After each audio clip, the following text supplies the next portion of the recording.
Me extirpé un riñón para salvar la vida de mi marido. 3 años después, ese hombre se paró frente a mí, recogió su maleta y salió por la puerta, dejándome con 2 hijos y una larga cicatriz en el estómago para seguir a su examante. ¿Qué pensarías si la persona a la que salvaste con tu propia sangre se diera la vuelta, te mirara fijamente a los ojos y te dijera: yo nunca te pedí que hicieras eso? If you have divided off to those. En un país como España, donde la gente siempre dice familia, es lo primero, la familia es lo primero. Creía que mi amor y sacrificio serían apreciados para siempre. Creía que mientras me atreviera a estar en la mesa de operaciones, a firmar papeles que harían temblar a cualquiera, nuestro matrimonio sería más fuerte que nunca. Pero no, mi riñón le salvó la vida. Le dio 5 años más de vida, más salud, más energía, y utilizó esa segunda vida para tener una aventura, divorciarse y formar una nueva familia con otra mujer. Hubo noches en que me acostaba de lado y, sin darme cuenta, extendía la mano para tocar la fría cicatriz de mi estómago. Imaginaba su cuerpo al otro lado, donde mis riñones habían trabajado sin descanso, filtrando cada gota de sangre para mantenerlo con vida. Me lo he preguntado una y otra vez. ¿Por qué hice eso? ¿Por qué iba a salvar a alguien que con el tiempo me vería como una carga, una deuda de la que querría huir? El día que acabó con todo, Madrid estaba nublado, con una llovizna que caía sobre las ventanas. Se quedó de pie en la puerta, maleta en mano, pronunciando estas palabras tan sensatas: tienes que ser fiel a tus sentimientos. Estamos juntos únicamente por deber. It's quite decide, it's quite decide, it's quite decide. Te estoy agradecido, pero no puedo vivir toda mi vida solo por gratitud. En ese momento, ya no podía oír las palabras con claridad. Solo oía la cicatriz en mi estómago ardiendo, como si alguien me hubiera arrancado los puntos. En mi cabeza solo había una frase: entonces tu vida solo vale eso. Lo peor es que no solo me abandonó, dejó atrás a sus 2 hijos, los niños que habían estado junto a su cama de hospital, tomándole la mano y llorando, creyendo que mamá salvó a papá, así que de ahora en adelante estará con nosotros para siempre. En cambio, tuvieron que dividir sus horarios de viaje y pasar el fin de semana en casa de papá, que tenía piscina, una nueva habitación privada y era otra familia perfecta sin mí. Y entonces la vida se burla de nosotros. 5 años después de donar mi riñón, mi teléfono sonó en otra mañana lluviosa. Al otro lado de la línea estaba su hermana, con la voz temblorosa. Tu riñón en su cuerpo está siendo rechazado. El médico dijo que sin un riñón nuevo no le queda mucho tiempo. En ese momento, mi mundo pareció detenerse de nuevo. No porque aún lo ame. El esposo al que amaba murió el día que firmó los papeles del divorcio. Pero debido a la pregunta que sé con certeza que todos harán, si fuera posible, ¿le donaría el riñón que le queda? Pasé por todas las etapas, desde el amor absoluto hasta el sacrificio ciego, luego el dolor, la ira y finalmente una extraña calma. Tuve que aprender a aceptar una cruel verdad. Salvarle la vida a alguien no significa que esa persona vaya a apreciar la tuya. Pero antes de los hospitales, antes de las cirugías, antes de los mensajes de texto infieles, los abogados, los tribunales y los funerales, solía tener una familia pequeña y normal como cualquier otra familia de los suburbios. Un apartamento no muy grande, 2 niños parloteando por la mañana, un marido riendo en la mesa, una esposa que cree que, mientras lo intente, la familia siempre estará unida. Para entender por qué acepté amputarme una parte de mi cuerpo por ese hombre, ¿por qué creía que el amor puede vencerlo todo? ¿Debes volver a mí? El día en que todo empezó a cambiar, desde un dolor de espalda aparentemente inofensivo, el día comenzó de forma muy normal, tan normal que ahora, al recordarlo, siento que el universo me regaló deliberadamente una mañana perfecta para contrastarla con lo que estaba por venir. Me desperté más temprano de lo habitual, preparé café con leche y tosté pan. Los 2 niños corrían por la cocina, discutiendo sobre quién se sentaría junto a su padre. Él apareció con el pelo revuelto, nos abrazó a los 3 y sonrió. Si hace buen tiempo este fin de semana, ¿podemos llevar a los niños a la playa? En aquel momento, no sabía que esos pequeños planes desaparecerían, reemplazados por horarios de diálisis, horarios de revisiones médicas y horarios de medicación. Llevaba quejándose de fatiga durante algunas semanas. Al principio solo tenía dolor de espalda, dolor de cabeza y luego náuseas. Le dije, ve al médico, no seas subjetivo. El hospital no está lejos de aquí. No esperes hasta que sea demasiado tarde. Sonrió con ironía.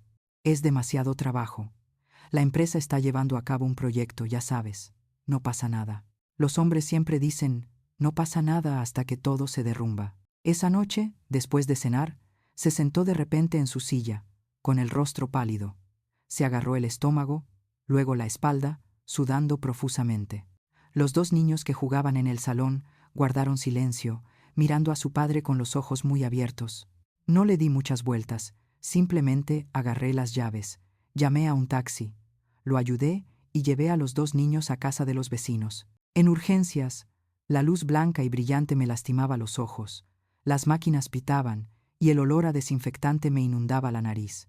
Me senté en la silla de plástico, con las manos aún temblando, observando a los médicos entrar y salir, con el corazón latiéndome a 1000 por hora. Un joven médico, probablemente de unos 30 años, salió y me invitó a pasar a la pequeña habitación. Su rostro era sereno, pero sus ojos estaban pesados. Los análisis de su esposo muestran que tiene insuficiencia renal muy avanzada, dijo lentamente. Tendremos que comenzar la diálisis de inmediato. A largo plazo, necesitará un trasplante de riñón.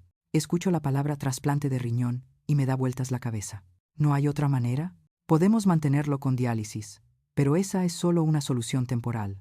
A esta edad, sin un trasplante, el pronóstico es muy malo, incluso solo cuestión de meses. En Huiservon hizo una pausa por un momento y luego continuó. La lista de espera para un riñón de donante fallecido suele ser de 3 a 5 años. La mejor opción es encontrar un donante vivo en la familia, un cónyuge, un hermano o hermana, alguien compatible. Me vino a la mente la imagen de mis dos hijos durmiendo en casa del vecino, creyendo aún que papá solo estaba un poco cansado. Tragué saliva y pregunté, ¿y si se trata de tu esposa? El doctor me miró. Su voz se suavizó. Primero, le haremos pruebas para ver si es un buen candidato. Pero debe entender que se trata de una cirugía mayor. Solo tendrá un riñón. En teoría, podrá llevar una vida normal, pero siempre existen riesgos. Y tiene que ser una decisión completamente voluntaria. Esa noche me permitieron visitarlo. Estaba tumbado en la cama, con una vía intravenosa en el brazo, los labios secos y agrietados. Su piel pálida me asustó. Me tomó la mano con la voz ronca. ¿Qué te dijo el médico? Intenté sonreír. Están buscando la mejor solución para ti. Estoy aquí, no te preocupes. La verdad es que no sabía cómo iba a sobrevivir sin él. No teníamos muchos parientes en Madrid. Mi vida giraba en torno a él y a los niños. La idea de que muriera me destrozaba el alma. Luego vinieron días de pruebas interminables. Análisis de sangre, orina, ecografías, radiografías. Iba de una habitación a otra como una máquina. El día que me llamó el médico de trasplantes, sostuvo los resultados y sonrió levemente. Biológicamente, eres un donante perfecto. Los parámetros son muy buenos. La compatibilidad es alta. Si todo lo demás está bien, podemos programar la cirugía dentro de un mes. ¿Qué es todo lo demás? Depende de tu mentalidad, del consentimiento de tu familia y de tu comprensión de todos los riesgos. Te haremos ver a un psicólogo antes de tomar una decisión final. Esa reunión fue la primera vez que alguien me hizo preguntas que más tarde me atormentaron. ¿Donaste tu riñón porque amabas a tu esposo o porque tenías miedo de que muriera y tú fueras la responsable?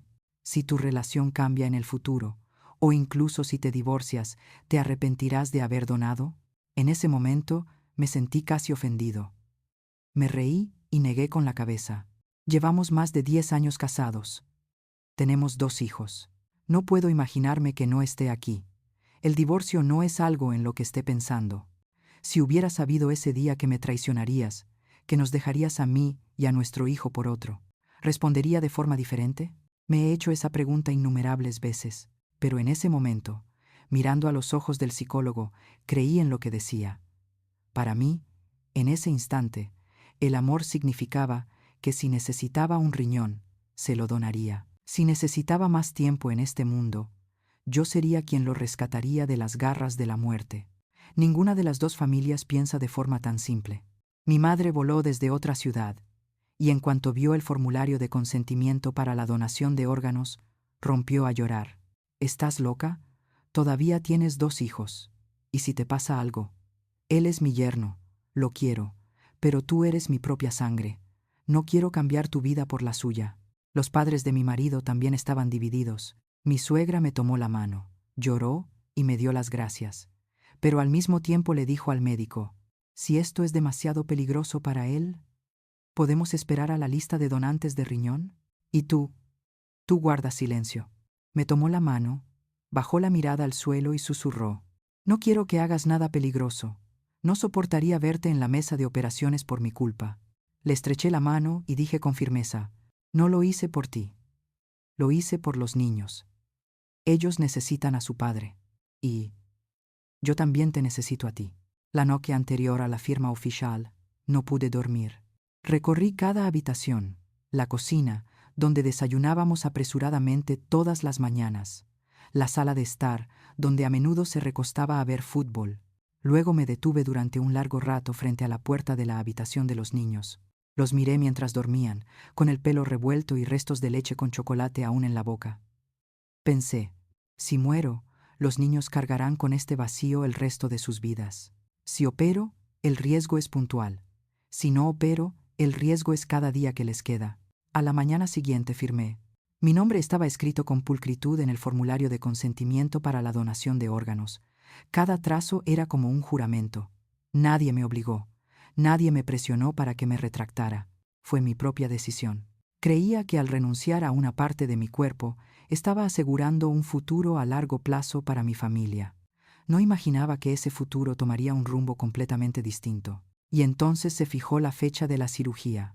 En el momento en que empujaron mi cama por el frío pasillo del hospital, con las luces del techo flotando sobre mi cabeza como ventanas blancas, él caminó a mi lado, tomándome de la mano, susurrando, te prometo que durante el resto de mi vida jamás haré nada que te haga arrepentirte de la decisión de hoy. En aquel momento yo creía, y cerré los ojos, dejando que la cama se adentrara más en el quirófano, sin saber que después de esa cirugía entraríamos en una segunda luna de miel, antes de que todo se desmorone. Todavía recuerdo con mucha claridad la primera sensación después de la cirugía. Dolor, un dolor agudo en el costado, tan profundo que no podía distinguir si era dolor físico o el dolor de que me arrancaran una parte del alma. Intenté abrir los ojos. La luz blanca era tenue. Las máquinas emitían pitidos constantes. Tenía la garganta seca, los labios agrietados y el cuerpo pesado como el plomo. Susurré la primera frase que me vino a la mente. Mi marido, ¿dónde está? Una enfermera se inclinó y sonrió. Ambas operaciones fueron un éxito. Tu riñón está funcionando muy bien en el cuerpo de tu esposo. Él está bien. Y tú eres la heroína de hoy. Héroe. Apenas tuve tiempo de sonreír débilmente. Luego volví a caer en un sueño intranquilo, lleno de ruidos de máquinas y olor a desinfectante. En los primeros días después de la cirugía, comprendí lo que significaba vivir con un solo riñón. Cada giro me producía un dolor agudo. La incisión, desde el abdomen hasta la cadera, me dolía, y cada paso era una lucha. Tuve que aprender a levantarme despacio, respirar hondo y apretar los dientes para aguantar. ¿Y tú? Al cabo de tan solo unos días, su piel comenzó a recuperar el color rosado. Sus ojos ya no estaban nublados ni cansados como antes. El médico que realizó el trasplante sonrió y palmeó el tablero de resultados. Sus análisis son perfectos. Es un riñón excelente. Su cuerpo respondió de maravilla. Son compatibles a la perfección. Cada vez que escucho esa frase, todas las miradas se dirigen a mí. Enfermeras, médicos, familiares del paciente de la cama de al lado, todos me miraban como si fuera un milagro viviente. Eres muy valiente. No todo el mundo puede hacerlo como tú. Sentí un poco de orgullo, pero sobre todo, vergüenza. Nunca me consideré una heroína. Solo era una esposa que intentaba retener a su marido. Una madre que intentaba conservar al padre de su hijo. El primer día que movieron su cama y la colocaron junto a la mía, me tomó la mano, con los ojos brillantes. Siento como si me hubieran devuelto la vida. Puedo respirar más profundamente. Ya no siento que mi cuerpo sea una jaula. Sonreí, aunque todavía muy débilmente. Bueno, ahora tienes mis pertenencias domésticas dentro de ti. Se rió. Luego de repente guardó silencio, mirándome durante un largo rato. Esa mirada era gratitud, era amor, pero en algún lugar había un poco de miedo, como si estuviera mirando a la persona que acababa de salvarlo, no a su esposa como antes. No me importaba, o al menos intentaba que no me importara. Solo quería creer que todo iría bien a partir de ese momento. Cuando nos dieron el alta, ambos salimos por las puertas del hospital, pero de dos maneras muy diferentes. Caminaba rápidamente, con una postura bastante firme, llevando flores, regalos y felicitaciones. Caminé lentamente, sujetándome el estómago. Cada ladrillo en el suelo me recordaba que, a partir de ese momento, con cada paso, debía tener más cuidado. De vuelta en casa, sus amigos, vecinos y compañeros de trabajo lo visitaban continuamente. Traían vino, pasteles y globos para los niños. Todos los que entraban lo abrazaban. Te ves diferente, como cuando tenías 20 años. Gracias a tu esposa, es un ángel. Se daba la vuelta, me tomaba del hombro y me presentaba con orgullo. Esta es la persona que me dio una segunda vida. Cada vez que escucho este tipo de introducción, siento a la vez calidez y extrañeza. De repente, apareció una distancia invisible entre nosotros. Él era el salvado y yo la rescatadora. Nuestra relación como marido y mujer parecía tener un significado adicional que nunca antes habíamos considerado. Las primeras semanas en casa son como una segunda luna de miel. Cada mañana se levanta temprano y va en silencio a la cocina. Cuando abro los ojos, trae una bandeja con café con leche y tostadas, y las coloca en la mesita junto a la cama. El médico dijo que necesitas descansar. Déjame a mí encargarme.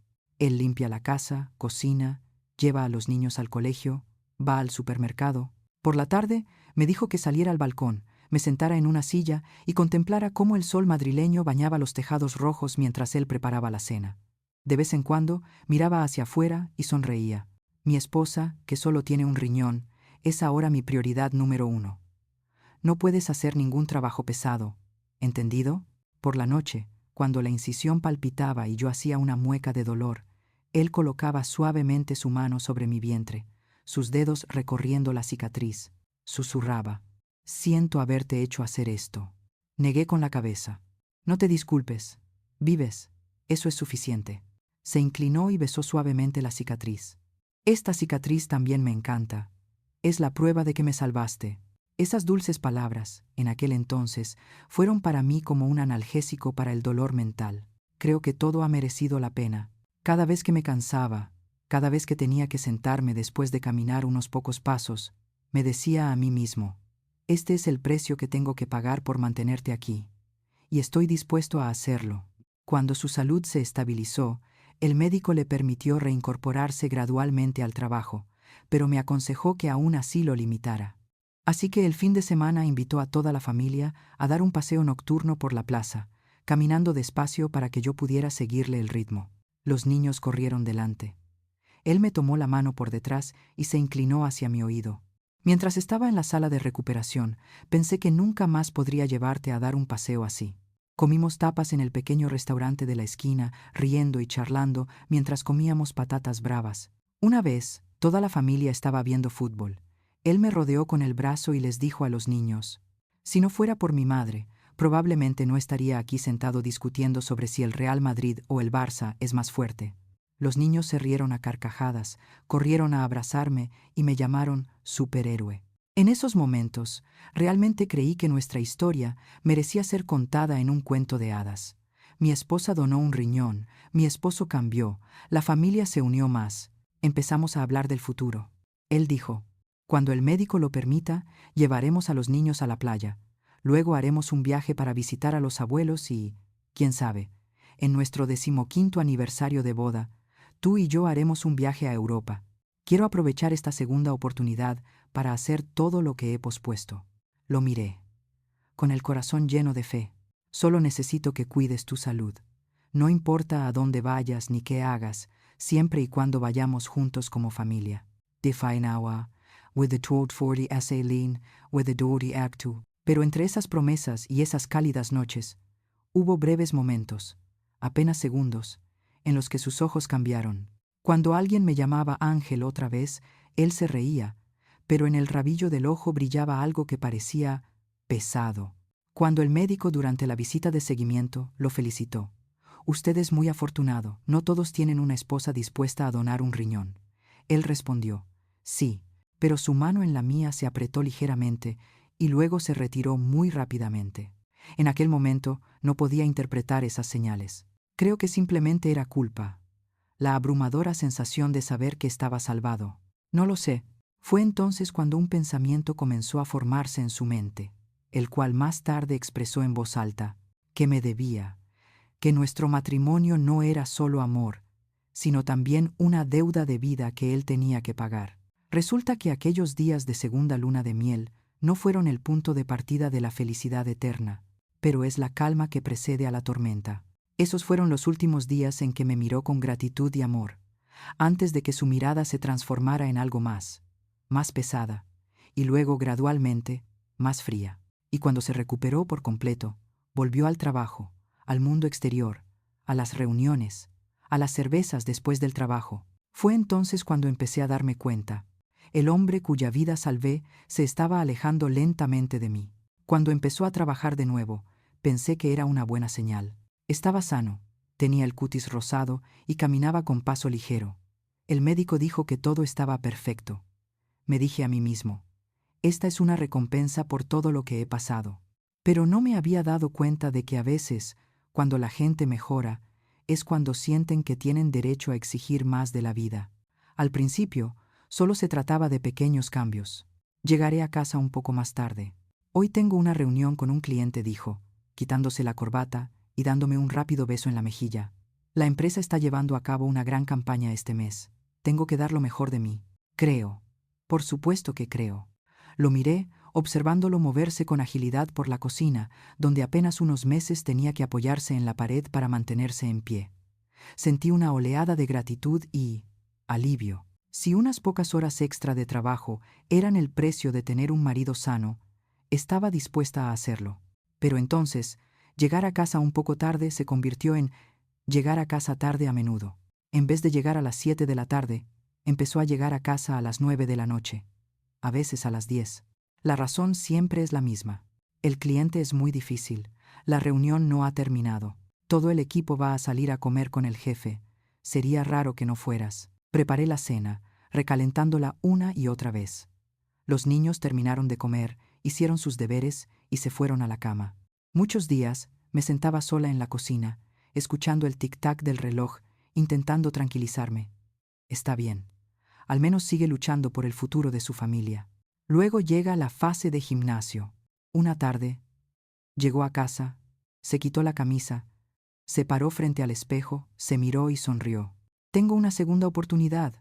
No puedo desperdiciarla con una barriga cervecera. Mañana me apunto al gimnasio. Yo también me reí. Buena idea. Solo quiero que no te excedas. Por la tarde, después del trabajo, no se va directamente a casa. Va a entrenar. Al principio, 1 hora. Luego, 2 horas. Empecé a vivir con un horario extraño. Mañanas familiares normales, tardes con los niños, y él pertenecía a otro mundo. El gimnasio, los compañeros de trabajo, los clientes. Una tarde, al entrar por la puerta, percibí un tenue aroma a perfume de mujer en su cuello. No era el mío. Lo supe al instante. Lo miré. ¿Cuándo me puse un perfume diferente hoy? ¿Por qué hueles tan bien? Hizo una pausa fugaz, luego sonrió ampliamente. Ah, había una compañera en el ascensor que llevaba un perfume muy fuerte. Seguro que se te pegó. Asentí con la cabeza, sonriendo, pero por dentro algo se desvaneció, como una pequeña piedra que cae en un abismo muy profundo. A partir de entonces, comencé a prestar más atención. Suele abrazar su teléfono. Le llegan mensajes. La pantalla se ilumina. Echa un vistazo rápido. Responde rápidamente y sonríe para sí mismo. Antes, solía dejar el móvil tirado por la casa. Ahora, prácticamente lo lleva encima. Una noche invité a. ¿Por qué no mandamos este fin de semana a los niños con sus abuelos y salimos a cenar como en los viejos tiempos? No me miró. Sus ojos seguían fijos en la pantalla del portátil. Espera a que esté menos ocupado. Ahora mismo estamos en época de campaña electoral. No puedo hacer planes. Me tumbé de espaldas a la pared y toqué la cicatriz de mi estómago. Había sanado, pero aún estaba un poco rígida y fría. De repente me pregunté, ¿es este el verdadero precio de salvar a alguien? No el dolor de la mesa de operaciones, sino la sensación de ser desplazado lentamente de sus vidas. Luego llegó el viaje de negocios. Tengo que ir a Barcelona 3 días la semana que viene, anunció durante la cena. Una conferencia de marketing. El jefe me obliga a ir. Levanté la vista. Si estás ocupada con una conferencia durante el día, puedo acompañarte. Nos quedaremos los dos con nuestros abuelos. Por la noche daremos un paseo por la playa como una luna de miel. Reaccionó tan rápido que me sobresalté. Ni hablar. Solo hay reuniones de networking. Me aburriría enseguida. Además, la empresa se encarga de los billetes de avión y el hotel. Viajar es un derroche de dinero. No me compensa. End quote. Also is Ivor Dudas. Esta vez, había algo dentro de mí que ya no era fácil de tragar. Pero entonces me defendí por él. Quizás tenga razón. Tras su enfermedad, quiere centrarse en su carrera. No deberíamos ser egoístas. En ese viaje me quedé despierta hasta más tarde de lo habitual todas las noches. Oía vibrar el teléfono sobre la mesita de noche vacía y me reía para mis adentros. Está ocupado. No le des muchas vueltas. Regresó con regalos para los niños y para mí, una bufanda. Me abrazó y me preguntó, ¿me extrañaste mucho? Por supuesto, respondí sonriendo. Una parte de mí aún quería creer en la imagen que me había formado de marido salvado, que ama más a su esposa. Todo se desmoronó en un día que, por lo demás, era normal. Ese día tenía una cita de seguimiento en el hospital. El médico dijo que los resultados eran buenos y solo me recomendó seguir descansando y comiendo bien. Salí del hospital con un poco de hambre, así que decidí pasar por un pequeño restaurante italiano cercano, ese que habíamos prometido probar pero que nunca habíamos visitado. Pasé junto a la puerta de cristal, me giré para mirar el menú que había fuera y entonces lo vi. Estaba sentado a una mesa junto a la ventana, de espaldas a la calle, pero nunca podría confundir su figura con aquella camisa. Frente a él había una mujer, rubia, delgada, de nuestra edad, vestida con traje. No parecían dos compañeros de trabajo comiendo juntos. Parecían una pareja en una cita. Me quedé paralizada en la acera, todavía con el informe médico en la mano. El viento frío que me azotaba la frente me hacía sudar. Me dije a mí mismo, quizás sean compañeros de trabajo, quizás estén hablando de trabajo.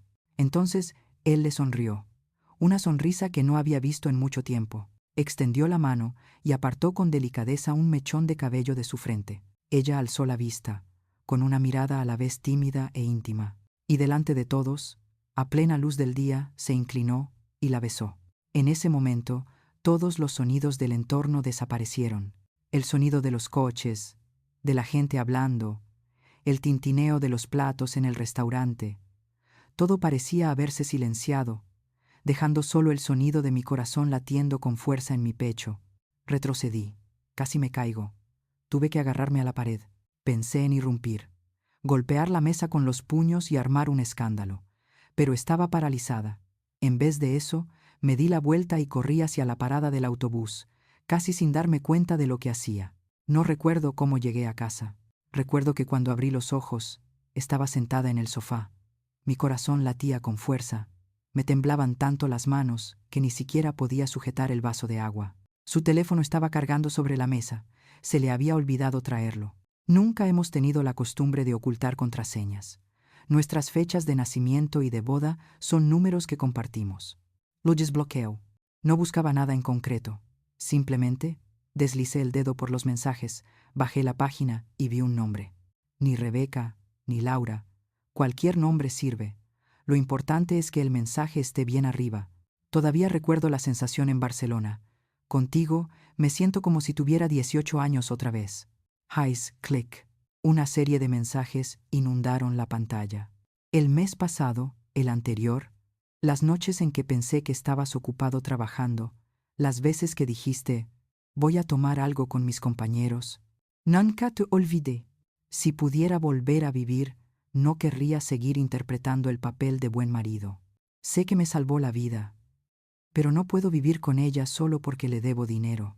Contigo me siento viva. It's for the needed. Soy the one. And remain one. Leí cada palabra, cada frase, y sentí como si alguien estuviera succionando el aire de la habitación.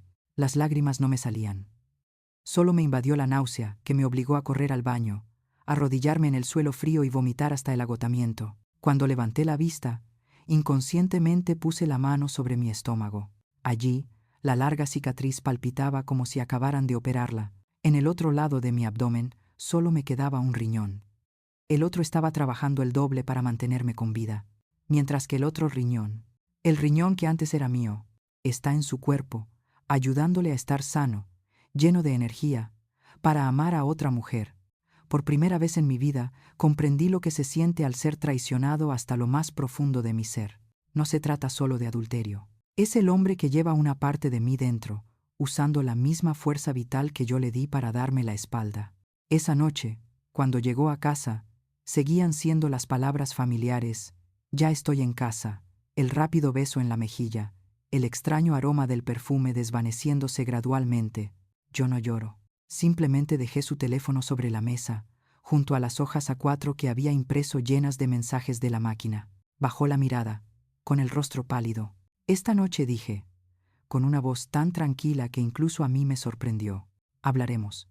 No de la enfermedad, no del trabajo, sino de qué estás haciendo con la vida que salvé. No sé si lo que está a punto de decir será peor que esos mensajes. No imaginaba que, en nuestra conversación aquella noche, diría una frase que acabaría con la última pizca de confianza que aún quedaba en mí, y nos empujó directamente al abismo del divorcio, el deterioro de la salud, y una serie de días que pensé que nunca superaría.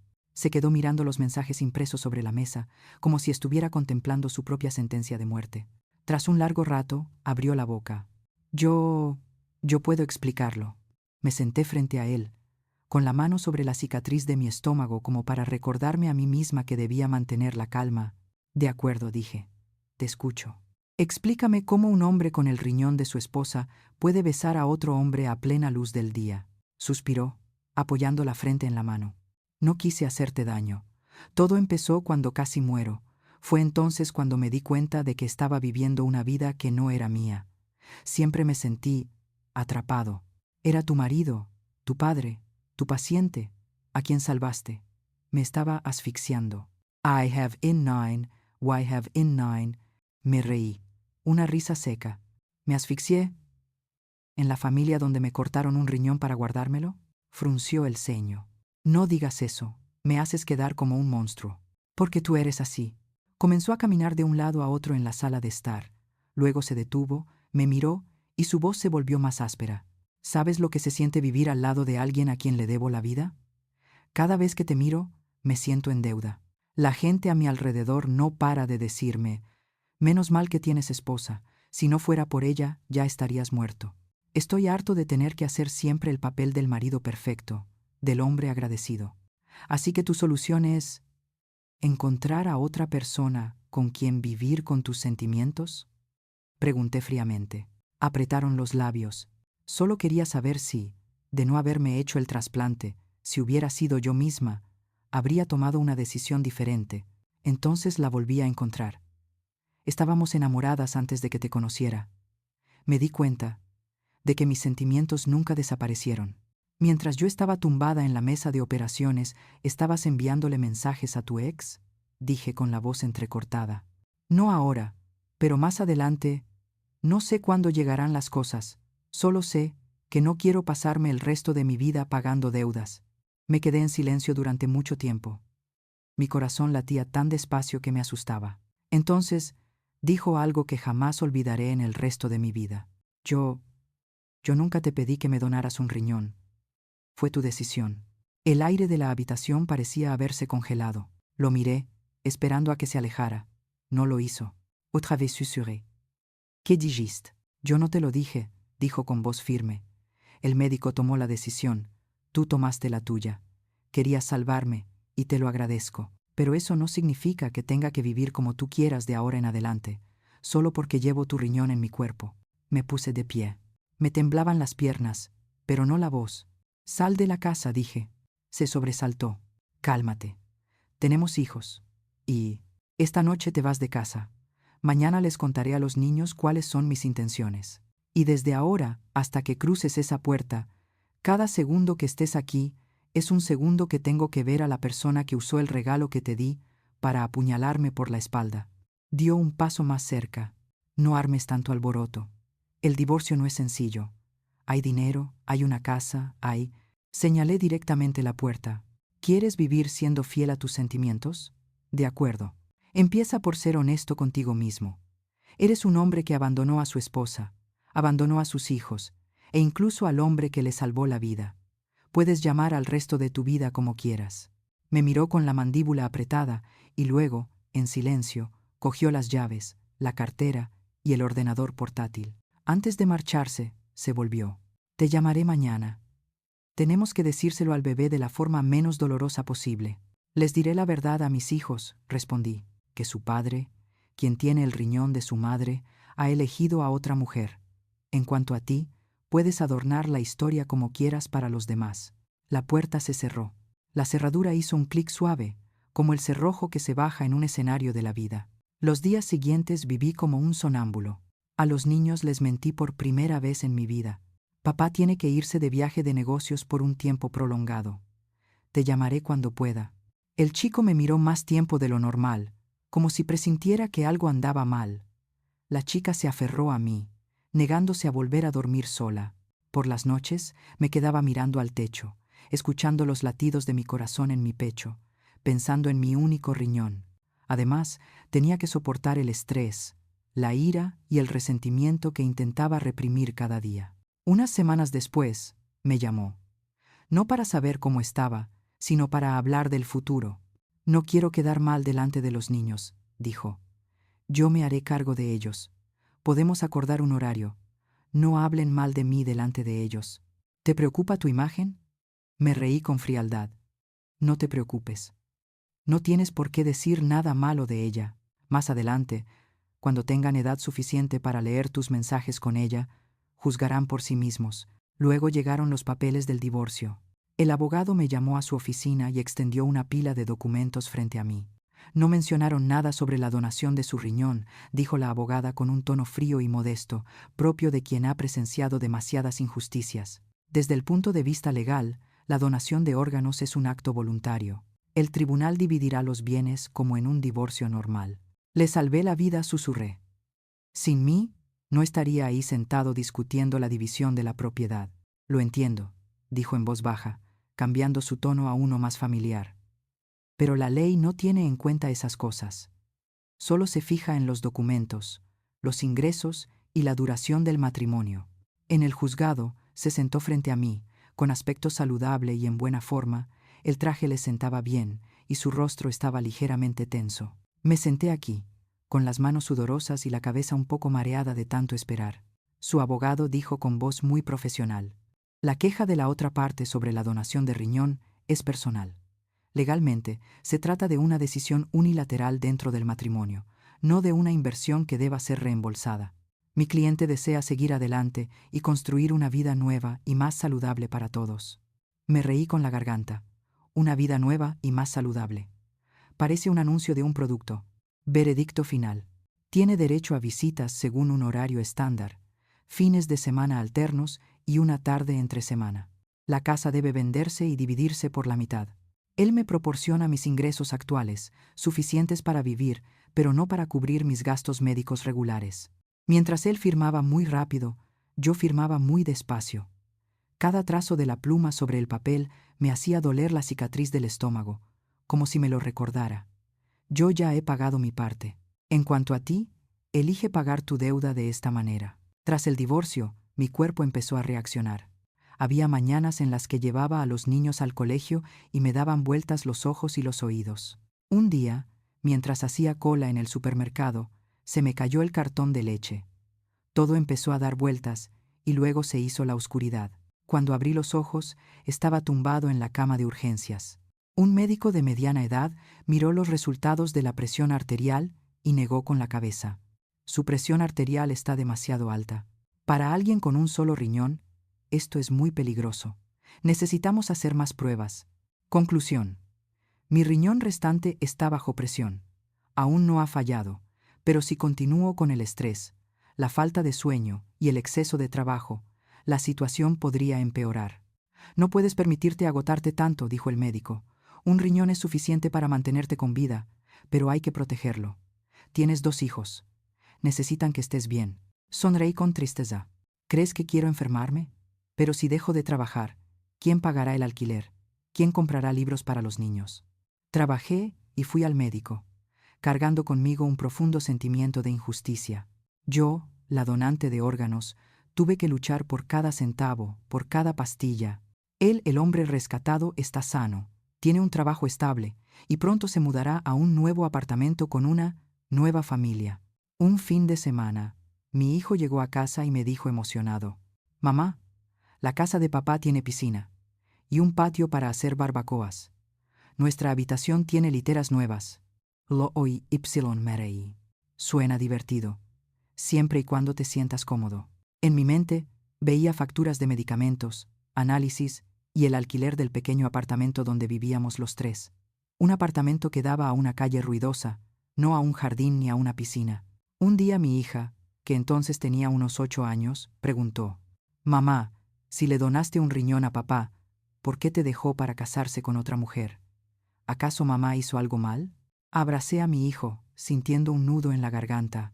«No es por tu culpa, mamá. No es por mi culpa. A veces los adultos son egoístas. Reciben mucho, muchísimo, y aún así piensan que no son lo suficientemente felices. No es nuestra culpa. El tiempo vuela. Todas las heridas acaban cicatrizando, aunque dejen marca». Me centré en el trabajo, en mis hijos, en mis citas de seguimiento. La vida poco a poco se fue asentando en un nuevo equilibrio, menos cálida, pero también menos ilusoria. Entonces, una mañana gris, igual que el día en que se marchó con su maleta, sonó mi teléfono. En la pantalla aparece el nombre de su hermana. «Hermana», su voz temblaba. Él está otra vez en el hospital». Hice una pausa. Por un breve instante, mi corazón latió con más fuerza, como si viejos recuerdos volvieran a inundarme. «¿El riñón otra vez?», pregunté. «Sí. El médico dijo que el riñón, su riñón, está fallando. Intentaron con medicamentos, pero ha empeorado en los últimos meses. Ahora está de nuevo en diálisis. Lo van a poner en la lista de trasplantes». Pero ella se atragantó. «Pero con esta edad, con este historial médico», el médico dijo que las probabilidades son muy bajas. The Gratians ported. Me apoyé contra la pared de la cocina. Sobre la mesa estaban las facturas de la luz y de los medicamentos. Afuera, la lluvia empezó a repiquetear en el balcón.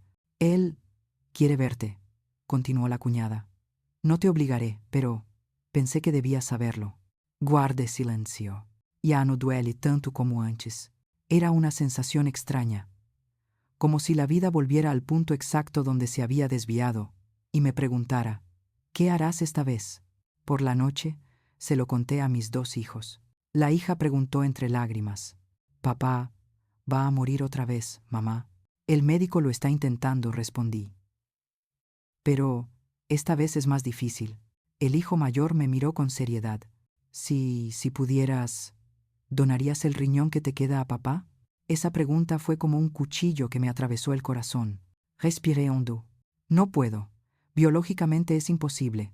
Solo se puede donar un riñón. Ya le di el otro a papá. Si le diera el otro, moriría». «It's experience. Well have lungs and prove them». «Sí, si eso no hubiera pasado», no se soltó. «Si aún tuvieras 2, ¿lo volverías a hacer?». Miré a los ojos de mi hijo, ojos muy parecidos a los suyos, pero con una mirada mucho más madura. En mi corazón, cientos de voces discutían. Quizás, quizás no. Quizás aprendió la lección. Quizás aún lo haría. «Por ti». No respondí directamente a esa pregunta. Yo simplemente digo: «Algún día, cuando seas mayor, te lo contaré todo, de principio a fin. Entonces lo descubrirás por ti mismo». Is Guy do. Esa noche, me quedé tumbado tocando de nuevo la vieja cicatriz. Sigue siendo la misma cicatriz, pero la sensación era diferente. En su día, fue un símbolo de sacrificio. Más tarde, se convirtió en una marca de traición. Y ahora, un recordatorio. Sobreviví a todo aquello que creía que me mataría. Estaba en el hospital, de vuelta a las máquinas que pitaban, a las vías intravenosas, a la lista de espera para trasplantes. Yo, de este lado, con un solo riñón, con 2 hijos, con mi vida habiendo tomado un rumbo diferente, fui invitada de nuevo al escenario de la vieja tragedia. Y sé que, quiera o no, tendré que volver a enfrentarme a él. Ya no son marido y mujer. Ya no soy donante ni receptor. Pero se trata de 2 personas que se encuentran en extremos opuestos de una vieja decisión. Una la usó para vivir mal. La otra la usó para aprender a ser más fuerte. Esa reunión es la historia de la parte final. Yo no iba a ir, me dije a mí mismo. Él decidió irse de mi vida, que la termine con quien él elija. Pero entonces miré a mis 2 hijos. Mamá, papá quiere verte, dijo mi hija con los ojos llorosos. Creo que papá necesita oír algo de mamá, añadió el hermano mayor, con una voz grave que no correspondía a su edad. Lo entiendo. Esta reunión ya no es para ti, sino para los niños, para que más adelante, cuando miren hacia atrás, sepan que su madre no huyó. El hospital seguía teniendo el mismo olor de siempre, a antiséptico, a sudor y a algo que flotaba entre la vida y la muerte. Su habitación estaba en el 3er piso. Con cada paso que daba por el pasillo, mi corazón latía con fuerza en mi pecho. Me detuve frente a la puerta de la habitación. Lo vi a través de la pequeña ventana de cristal. Había perdido mucho peso. Tenía las mejillas hundidas, la piel cenicienta y los brazos llenos de vías intravenosas. El estómago lo tenía ligeramente hinchado por la retención de líquidos. Sobre la mesita de noche había un vaso de plástico con agua y algunas pastillas sin tomar. Junto a él estaba ella, la mujer que había visto un día en el restaurante italiano. Su cabello había perdido su color rubio, su rostro estaba demacrado. Sus ojos ya no tenían la mirada ansiosa de una amante, sino la mirada cansada de quien ha estado cuidando a un paciente durante mucho tiempo. Cuando empujé la puerta para abrirla, ambos se dieron la vuelta. Se puso de pie rápidamente. Yo les saludo. Les dejo hablar a usted dos. Ella inclinó la cabeza, salió y cerró la puerta. Los únicos sonidos en la habitación eran el pitido del monitor, su respiración agitada y los latidos de mi corazón, más tranquilos de lo que esperaba. «Estás aquí», intentó sonreír. «Los niños lo quieren así», respondí, acercando una silla a la cama. «No quieren que mamá y papá acaben siendo extraños». Se quedó en silencio un momento, mirándome como si intentara encontrar un rostro antiguo bajo todo lo que había sucedido. «Sigues igual», susurró.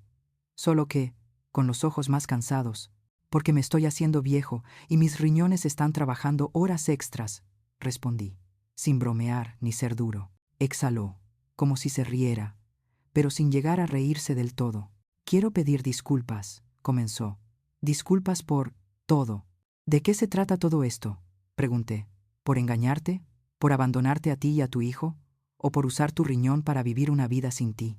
Cerró los ojos, y las lágrimas se acumularon en los lagrimales secos. «Por tomar el mayor regalo de mi vida y usarlo mal», dijo.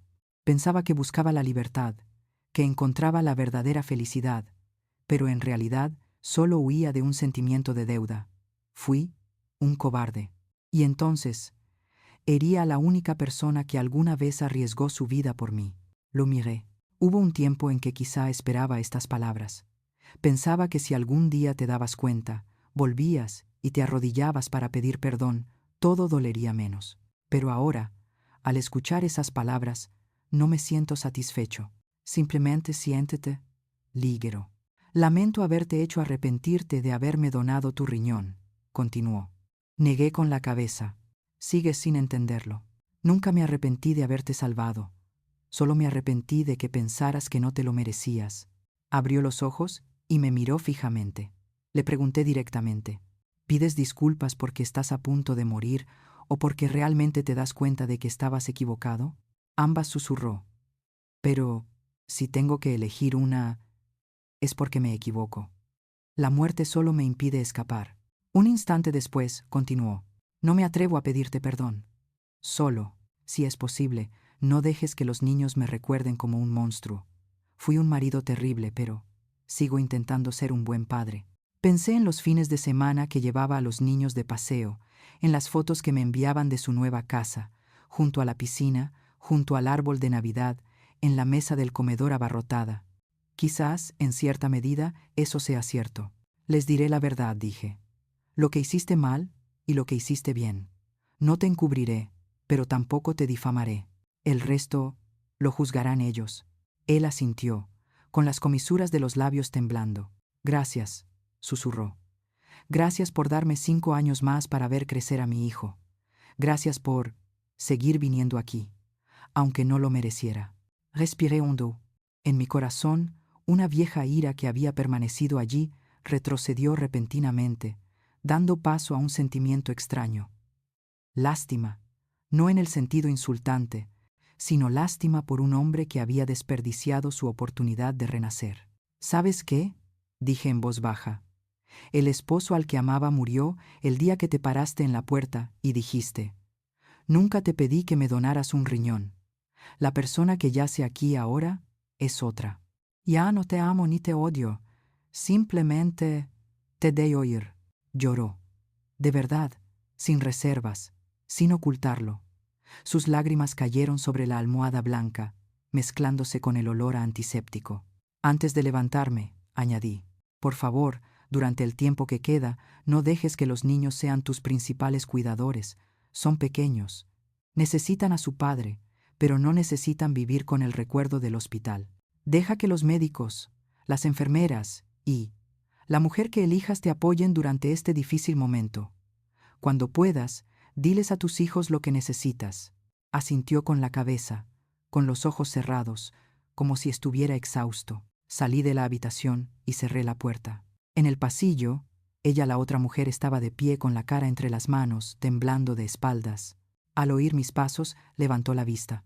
4 ojos se miraron entre sí. En pocos segundos surgieron cientos de cosas que decir, pero al final solo una frase logró escapar. Yo, lo siento. Exhalo. Ni muy largo, ni muy corto. Hay errores. Solo el tiempo dirá quién paga más, dije. Cuídalo. No porque se lo merezca, sino por tu hijo. Ella asintió, con lágrimas rodando por sus mejillas. Me di la vuelta y me alejé. Esta vez, no hubo ningún pitido que me detuviera. Murió 6 semanas después. Su cuerpo no pudo más. Mi riñón fue rechazado. El nuevo no llegó a tiempo. Su cuerpo decidió rendirse. El funeral tuvo lugar en una pequeña iglesia. En la primera fila estaban sus padres, los de ella y su hijito, el niño al que yo había culpado en secreto, aunque no había hecho nada malo. Me senté en la última fila, entre mis 2 hijos. Mis manos sujetaban las suyas, la izquierda de la niña, la derecha del niño, como 2 cuerdas que me mantenían firme. Mientras el sacerdote leía las últimas palabras, mientras el ataúd era sacado lentamente, me encontré inconscientemente llevándome la mano al estómago, tocando la cicatriz. La cicatriz ya no duele, solo está fría. Dejé la mano ahí unos segundos y luego la solté. Como un pequeño ritual, solo yo lo entiendo. A partir de ahora, ya no eres mi donante de riñón. Eres solo una parte del pasado. Tras la ceremonia, ella se acercó. Gracias por venir, dijo en voz baja. Antes de morir, me mencionó. Dijo que yo era la mejor persona que había tenido y que no era lo suficientemente bueno como para conservarme. Yo no lloro. Las lágrimas que derramé por ti, las agoté hace muchos años. Que sea lo mejor o no, respondí, ahora no importa. Lo que importa es cómo crecen tus hijos. Ella asintió. Lo intentaré. Por los 3. En los años que siguieron, mi vida no se volvió inmediatamente color de rosa. Todavía tengo que ir a revisiones médicas periódicas, y hay días en que estoy tan cansada que ni siquiera puedo respirar al subir las escaleras. Todavía tengo que trabajar, ser madre y ser una superviviente. Pero algo cambió. Mi ira fue dando paso gradualmente a la calma. Mi hijo, cuando tuvo edad suficiente, un día preguntó directamente: «Mamá, si pudieras volver atrás en el tiempo, ¿le donarías un riñón a papá otra vez?», sabiendo que papá haría todo lo que hizo. Me senté frente a mi hijo, mirando su rostro que había adquirido muchos rasgos masculinos. Sí, dije, mamá seguiría donando, no porque papá se lo merezca, sino porque no quiere ser quien vea morir a alguien cuando podría salvarlo. Se quedó en silencio un momento. Luego asintió. Quizás por eso quise estudiar medicina, Vi lo crueles que podían ser los adultos. Quería tener al menos a algunas personas en el hospital que estuvieran realmente del lado de la vida, no del lucro ni de la emoción.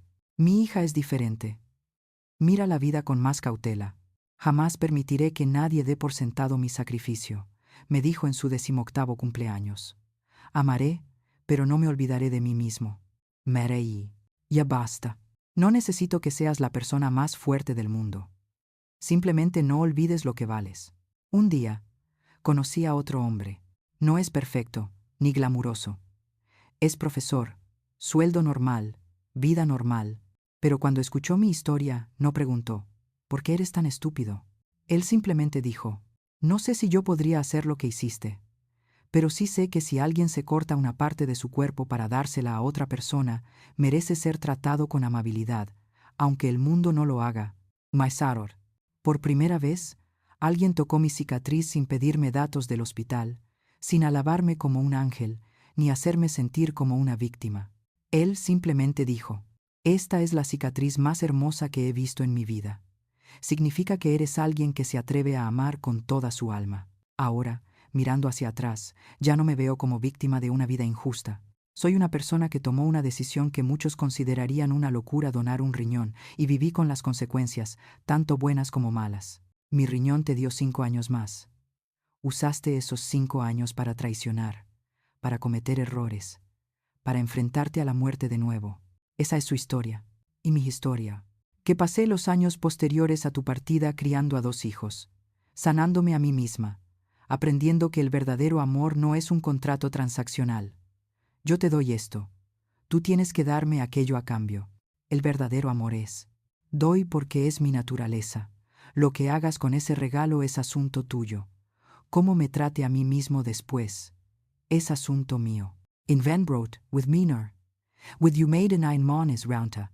Si estás escuchando esta historia y tienes alguna cicatriz en alguna parte, no necesariamente en tu cuerpo, sino tal vez en tu corazón, recuerda, una cicatriz no significa que seas débil, significa que viviste, que amaste, que diste. Puede que la gente no merezca lo que haces por ellos, pero por eso mismo, deja que tus acciones hablen por sí mismas. ¿Quién eres? No dejes que sus acciones decidan tu valor. Ixinon él se ha ido. Mi riñón dejó de latir. Pero las lecciones que me enseñaron esos